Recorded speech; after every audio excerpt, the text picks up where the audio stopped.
അപ്പോൾ ആദ്യം തന്നെ ഞാൻ എല്ലാവരുടെ അടുത്തും ഒരു ക്ഷമ ചോദിക്കുകയാണ്. കണ്ടിന്യൂ ആയിട്ട് വീഡിയോസ് ഒന്നും ഇടാറില്ല. ഞാനിപ്പോൾ കയ്യിന് സർജറി കഴിഞ്ഞ് നിൽക്കുമ്പോൾ തന്നെ ഞാൻ ജസ്റ്റ് എൻ്റെ ഫോട്ടോ ഒന്ന് ഷെയർ ചെയ്തപ്പോൾ എല്ലാവരും എൻ്റെ വിശേഷങ്ങൾ ചോദിച്ചു, എന്താ പറ്റിയത്. അപ്പോൾ എനിക്ക് സത്യം പറഞ്ഞു കഴിഞ്ഞാൽ കണ്ടിന്യൂ വീഡിയോ ഇടണം എന്നൊക്കെ ഉണ്ട്, പക്ഷേ എന്താ ജോലി തിരക്കും അതുപോലെ ഓരോ പ്രശ്നങ്ങളായിട്ട് ഒന്നിനും പറ്റുന്നുണ്ടായിരുന്നില്ല. അപ്പോൾ ഈ വീഡിയോ തന്നെ ഞാൻ എടുക്കാൻ കരുതിയത്, ഇപ്പോൾ ഇന്ന് ഇവിടെ സ്നേഹമില്ല, അതുപോലെ ലിവി ഇല്ല, രണ്ടുപേരും അവളുടെ വീട്ടിൽ പോയിരിക്കുകയാണ് അവിടെ പൂരൊക്കെ ആയിട്ട്. അപ്പോൾ ഞാനിന്ന് ഈ വീഡിയോ എടുത്തത് തന്നെ എന്താണെന്ന് വെച്ച് കഴിഞ്ഞാൽ എല്ലാവരും എന്നോട് ചോദിക്കുന്നുണ്ട് കയ്യിന് എന്ത് പറ്റിയെന്ന്. അപ്പോൾ അത് ജസ്റ്റ് എല്ലാവരോടും ഒന്ന് പറയാൻ വേണ്ടിയിട്ടാണ് എന്താ പറ്റിയത് കയ്യിനെന്ന് പറഞ്ഞാൽ ഞാൻ ഈ വീഡിയോ എടുക്കണത് തന്നെ. അപ്പോൾ കയ്യിൻ്റെ എന്താണെന്ന് വെച്ചാൽ ഭയങ്കര ചൂടാണ് നാട്ടിൽ വന്നിട്ട് ഒന്ന്. അപ്പോൾ ഞാൻ ഡൽഹിയിൽ നിന്ന് തണുപ്പെന്ന് വന്നിട്ട് എനിക്കിവിടെ ക്ലൈമറ്റ് ശരിയാവുന്നില്ല, ഫാൻ ഇട്ടിട്ട് പോലും നല്ല ചൂടാണ്. അപ്പോൾ കയ്യിന് എന്താ പറ്റിയെന്ന് വെച്ച് കഴിഞ്ഞാൽ എൻ്റെ കൈ ഡിസ്ലൊക്കേഷനായിരുന്നു. ഡിസ്ലൊക്കേഷൻ എന്ന് പറഞ്ഞു കഴിഞ്ഞാൽ എപ്പോഴും കൈ ഇങ്ങനെ തിരിഞ്ഞു പോകുമായിരുന്നു. അതൊരു 5-6 വർഷമായിട്ടുള്ള പ്രോബ്ലം ആയിരുന്നു. ഞാൻ കളിക്കുമ്പോൾ വീണതായിരുന്നു. മേജറായിട്ട് എനിക്കൊരു ആക്സിഡൻറ്റ് പറ്റിയത് എൻ്റെ ഓർമ്മയിൽ. അതിനുശേഷം ഒരു 5-6 വർഷമായിട്ട് കൈ ഇങ്ങനെ തിരിഞ്ഞു പോകുമായിരുന്നു. ഇപ്പോൾ കുറച്ച് കാലമായിട്ട് അത് തിരിയുന്നതിൻ്റെ ആ സമയം എന്ന് പറഞ്ഞു കഴിഞ്ഞാൽ കുറഞ്ഞു വരും. പെട്ടെന്ന് കൈ തിരിഞ്ഞു പോകും. നമ്മൾ ഫുട്ബോൾ കളിക്കുമ്പോൾ ചിലപ്പോൾ ആരെങ്കിലും കൈ പിടിക്കുമ്പോഴൊക്കെ കൈ പെട്ടെന്ന് തിരിഞ്ഞു പോകും, ചിലപ്പോൾ ഉറങ്ങുമ്പോൾ, അങ്ങനെ ഭയങ്കര ബുദ്ധിമുട്ടായിരുന്നു. അപ്പോൾ ഞാൻ കഴിഞ്ഞ ലീവിന് വന്നപ്പോൾ അതേപോലെ കൈ 2 വട്ടം ഫുട്ബോൾ കളിക്കാൻ പോയപ്പോൾ തിരിഞ്ഞു പോയി. അപ്പോൾ ഞാൻ അങ്ങനെ ഇവിടുത്തെ ഒരു ഡോക്ടറെ കാണിച്ച് ഡോക്ടറിനോട് പറഞ്ഞു MRI എടുക്കണത് എക്സ്റേയിൽ കാണില്ല എന്ന്. അങ്ങനെ ഞാൻ എക്സ്റേ എടുത്തു. എക്സ്റേ എടുത്താൽ കാണില്ല, MRI എടുക്കാൻ പറഞ്ഞു. അങ്ങനെ ഞാൻ MRI എടുത്തു. MRI എടുത്തപ്പോൾ ഡോക്ടർ പറഞ്ഞു അതിന് സർജറി ചെയ്യണമെന്ന് പറഞ്ഞു. അങ്ങനെ സർജറി ചെയ്യണമെന്ന് പറഞ്ഞിട്ട് പിന്നെ ഞാൻ അവിടുന്ന് റിപ്പോർട്ടെല്ലാം എടുത്തിട്ട് ഞാൻ അവരോട് പറഞ്ഞു ഞാൻ ആർമിയിലാണ്, അപ്പോൾ ഞാൻ അങ്ങോട്ട് പോകണം, അവിടെ കൊണ്ടുപോയി കാണിക്കാറുണ്ട്. ഞാൻ ആ റിപ്പോർട്ടെല്ലാം വാങ്ങി അവിടെ കൊണ്ടുപോയി കാണിച്ചു. അപ്പോൾ അവിടുത്തെ ഡോക്ടർ വീണ്ടും എന്നോട് MRIയും CT എല്ലാം എടുക്കാൻ പറഞ്ഞു. അങ്ങനെ MRIയും CT എല്ലാം എടുത്തതിന് ശേഷം വീണ്ടും ആ റിപ്പോർട്ടെല്ലാം പഠിച്ചിട്ട് അവർ പറഞ്ഞു ഓപ്പൺ സർജറി ചെയ്യണമെന്ന് പറഞ്ഞു. കാരണം കുറേ വർഷമായിട്ടുള്ള പ്രോബ്ലമാണ്. പിന്നെ കുറേ 20-25 വട്ടമൊക്കെ മേലെ കൈ തിരിഞ്ഞു പോയിട്ടുണ്ട്. അപ്പോൾ അവർ ഓപ്പൺ സർജറി ചെയ്യണമെന്ന് പറഞ്ഞു. അപ്പോൾ അങ്ങനെയാണ് ഞാൻ കൈയിൻ്റെ ഓപ്പൺ സർജറി ചെയ്ത്. ഓപ്പൺ ലെട്രാജെറ്റ് പ്രൊസീജിയർ അങ്ങനെ എന്തോ ആണ് ഇതിൻ്റെ പേര്. ഇവിടെ 2 സ്ക്രൂ വെച്ചിട്ടുണ്ട് ഇപ്പോൾ പെർമനൻ്റ് ആയിട്ട്. അപ്പോൾ ഞാൻ ഇപ്പോൾ ശരിക്കും മെഡിക്കൽ ലീവിലാണ്. അപ്പോൾ അതാണ് ശരിക്കും എൻ്റെ കയ്യിന് പറ്റിയത്. അല്ലാതെ കൈ ഒടിഞ്ഞിട്ടും മാവിട്ടിട്ടൊന്നുമില്ല. ഇത് ഇനി ഈ കയ്യിലിപ്പോൾ ഇട്ടിരിക്കുന്ന ഇതെല്ലാം എനിക്കൊരു 1 മന്ത് മേലെ ഇടണം. അതിനുശേഷം ഞാൻ തിരിച്ച് ഹോസ്പിറ്റലിലേക്ക് തന്നെയാണ് പോവുക. അപ്പോൾ അവിടെ പോയിട്ട് 2ാമത് ടെസ്റ്റെല്ലാം നടത്തി ഡോക്ടർ പറയും ഇനി ഇത് കണ്ടിന്യൂ ചെയ്യണോ അല്ലെങ്കിൽ വേണ്ടി വരില്ല.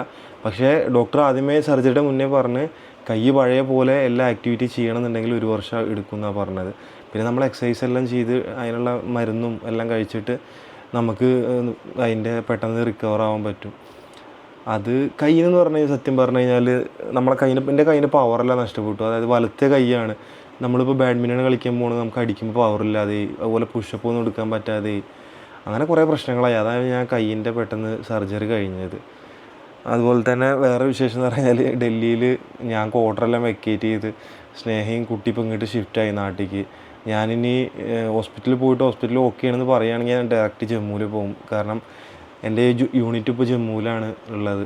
അപ്പോൾ ഞാൻ അങ്ങോട്ടാകും പോകും. അപ്പോൾ ഈ വയ്യാതെ കയ്യും വെച്ച് ഞാൻ അങ്ങോട്ട് പോലും നടക്കില്ല. അപ്പോൾ അത് ഞാൻ ഡൽഹിയിൽ നിന്ന് തന്നെ സർജറി എല്ലാം കഴിഞ്ഞത്. ഇപ്പോൾ ഒരുവിധമൊക്കെ ഓക്കെ വരുന്നു. പിന്നെ സ്നേഹം നന്നായിട്ട് ഹെൽപ്പ് ചെയ്യുന്നുണ്ട്. ഇപ്പോൾ അവളെന്നെ കുളിപ്പിക്കലും ഭക്ഷണം തരും. വലത്തെ കയ്യിലായതുകൊണ്ട് ഭക്ഷണം പോലും കഴിക്കാൻ പറ്റില്ല.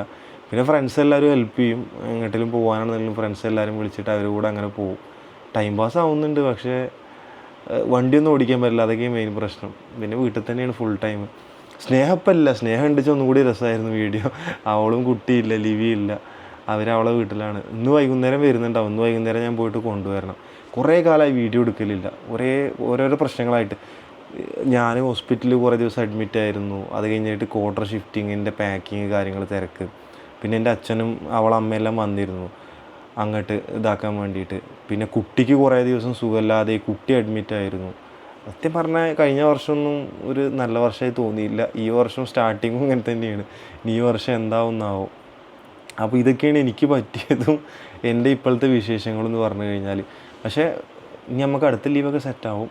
പിന്നെ വീഡിയോ എടുക്കാമെന്ന് പറഞ്ഞാൽ ഇതേപോലെ തന്നെ എല്ലാവരും ചോദിക്കും കണ്ടിന്യൂ ആയിട്ട് യൂട്യൂബിൽ വീഡിയോ ഇടുകൊണ്ടു. ഞാൻ ഇൻസ്റ്റാഗ്രാമിൽ പോലും പോസ്റ്റ് ഇടാറില്ല. കാരണം ഓഫീസ് വർക്കാണെങ്കിലും നല്ല ബ്രേക്ക് ആവലില്ല. രാത്രി ഞാൻ എപ്പോഴും പറയാറുണ്ട് ബ്രേക്ക് ആവലില്ല. അങ്ങനത്തെ കുറേ ജോലി തിരക്കൊക്കെ ആയിട്ട് ഞാൻ എപ്പോഴും കരുതും ഇതൊക്കെ പട്ടാളൊക്കെ നിർത്തി പോന്നിട്ട് നാട്ടിലെവിടെയും സെറ്റിൽഡായിട്ട് അപ്പോഴൊക്കെ സമയം കിട്ടും. ഇതിൽ നിന്ന് നമ്മൾ ആ ജോലി തിരക്കിൻ്റെ ഇടയിൽ ഒന്നും നടക്കില്ല, വീഡിയോ എടുക്കലും ഒന്നും നടക്കില്ല.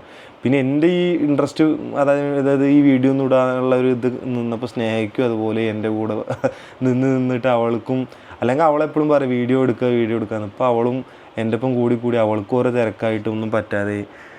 പിന്നെ ലിവിയെല്ലാം ഓക്കെയാണ്, ലിവിയെല്ലാം ഉഷാറായി നിൽക്കുന്നുണ്ട്. ഇപ്പോൾ ലിവിക്ക് ഇപ്പോൾ 2 വയസ്സായി.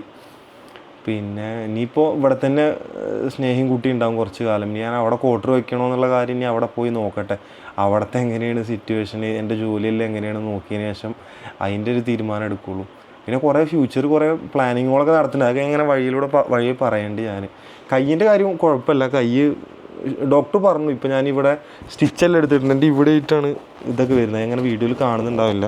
ഇവിടെയാണ് സ്റ്റിച്ച് ഉണ്ടായിരുന്നത്. ഇപ്പോൾ സ്റ്റിച്ചെല്ലാം എടുത്ത് മുറിയെല്ലാം ഉണങ്ങിയിട്ടുണ്ട്. പിന്നെ ഇവിടെ പെയിനൊന്നുമില്ല. അപ്പോൾ ഡോക്ടർ എന്താണെന്ന് പറഞ്ഞു കഴിഞ്ഞാൽ ഇവിടുന്ന് ഇങ്ങോട്ട് പൊക്കാൻ പറ്റില്ല, നമുക്ക് ഈ ഭാഗം മാത്രം ഇങ്ങനെ ജസ്റ്റ് ഇളക്കാൻ മാത്രമേ ഡോക്ടർ പറഞ്ഞിട്ടുള്ളൂ. അപ്പോൾ ഇവിടെ സ്ക്രൂ ഇട്ട് വെച്ചിരിക്കുകയാണ്. എല്ല് ചെറിയ പീസ് എന്നിട്ട് കട്ട് ചെയ്തിട്ട്. ഈ യൂട്യൂബിൽ വീഡിയോ ഉണ്ട് അതിൻ്റെ, അങ്ങനെ കണ്ടു പഠിച്ചതാണ്. അപ്പോൾ അങ്ങോട്ട് പൊക്കാൻ പറ്റില്ല, ജസ്റ്റ് ഇങ്ങനെ മൂവ്മെൻറ്റ് മാത്രമേ പറ്റുള്ളൂ. അപ്പോൾ റെസ്റ്റിലാണ് കൈയാണ് വലത്തെ കൈയായതാണ് ഏറ്റവും ബുദ്ധിമുട്ട്. നമുക്ക് എന്തെങ്കിലും കഴിക്കാൻ പോലും പറ്റില്ല. പിന്നെ കുഴപ്പമില്ല, അങ്ങനെ പോകുന്നു. എൻ്റെ ജീവിതത്തിലെ ആദ്യത്തെ സർജറിയാണ്. അതും നല്ലൊരു എക്സ്പീരിയൻസ് ആയിരുന്നു. ഞാനൊന്നും അറിഞ്ഞതേ ഇല്ല അനസ്തേഷ്യ വെച്ചതുകൊണ്ട്. പിന്നെ അത്ര പെയിനും കാര്യങ്ങളൊന്നും ഉണ്ടായിരുന്നില്ല. പിന്നെ ആർമിയിൽ വെച്ച് ചെയ്തതുകൊണ്ട് പറയാമല്ലേ, നല്ല ഡോക്ടർമാരും നല്ല ഇതൊക്കെ ആയിരുന്നു, നല്ല ട്രീറ്റ്മെൻറ്റും കാര്യങ്ങളൊക്കെ ആയിരുന്നു നമുക്ക്. പിന്നെ സ്നേഹമൊക്കെ ഇടയ്ക്കിടയ്ക്ക് വരാനും ഹെൽപ്പ് ചെയ്യാനെല്ലാം കാര്യങ്ങൾക്കും ഉണ്ടായിരുന്നു. അതുകൊണ്ട് ആ ഭാഗത്തൊന്നും കുഴപ്പമൊന്നും ഉണ്ടായില്ല. പിന്നെ ഇപ്പോൾ വീട്ടിലാണെങ്കിലും അച്ഛനും അനിയനും വൈഫും എല്ലാവരും ഹെൽപ്പ് ചെയ്യുന്നുണ്ട്. ഭക്ഷണം കഴിക്കാനാണെങ്കിലും എങ്ങോട്ടെങ്കിലും പോകാനാണെന്നുണ്ടെങ്കിലും കുളിക്കാൻ പോലും എനിക്ക് എന്തായാലും ഒരാളെ സഹായം വേണം, കാരണം കൈ വയ്യാത്തതുകൊണ്ട് അതും ബുദ്ധിമുട്ടാണ്. അപ്പോൾ അങ്ങനെയൊക്കെ ഇങ്ങനെ പോകുന്നു ഡെയിലി ലൈഫിൽ കാര്യങ്ങളൊക്കെ ആയിട്ട്. ബാക്കി കുഴപ്പങ്ങളൊന്നുമില്ല. മാനസികമായിട്ട് കുറച്ച് പ്രശ്നങ്ങൾ എന്ന് പറഞ്ഞു കഴിഞ്ഞാൽ നമുക്ക് എന്താ പറയുക, അതായത് ശരീരം കൊണ്ട് ഓക്കെയാണ്, പക്ഷെ നമ്മൾ മനസ്സുകൊണ്ട് ഒരു ഇതില്ല. അല്ലെങ്കിൽ വീട്ടിൽ തന്നെ ഇരുന്നിട്ടുള്ള പ്രശ്നമാണ്. ബോറടിച്ചിട്ട് അവളും കുട്ടിയാണെങ്കിൽ ഞങ്ങൾ 3 ആളും കുറേ നേരം എത്ര നേരം സംസാരിച്ചിരിക്കുക. കുറേ മൊബൈലിൽ കളിക്കും, മൊബൈലിൽ ഇപ്പോൾ അഡിക്റ്റാണ്, ഗെയിമെല്ലാം കളിച്ചിട്ട്. അപ്പോൾ അങ്ങനെയൊക്കെയാണ് ഞങ്ങളെ വിശേഷങ്ങൾ പോകുന്നത്. ഞാൻ വേറെ വീഡിയോ ഇട്ട് വരണ്ട്, സ്നേഹ വന്നതിന് ശേഷം വേറെ അടിപൊളിയായിട്ട് വീഡിയോ ഇട്ട് വരണ്ട്. ഞങ്ങളെ മൊത്തത്തിലുള്ളൊരു വിശേഷം ഞങ്ങൾ പറയുന്നുണ്ട്. അപ്പോൾ ഇതൊക്കെയാണ് ഇപ്പോഴത്തെ എൻ്റെ അവസ്ഥ എന്ന് പറഞ്ഞു കഴിഞ്ഞാൽ. അപ്പോൾ ഞാൻ അവൾ വന്നിട്ട് ഇതുപോലത്തെ വേറെ വീഡിയോ ഇട്ട് വരണ്ട്. അപ്പോൾ അതുവരെ എല്ലാവർക്കും ബൈ.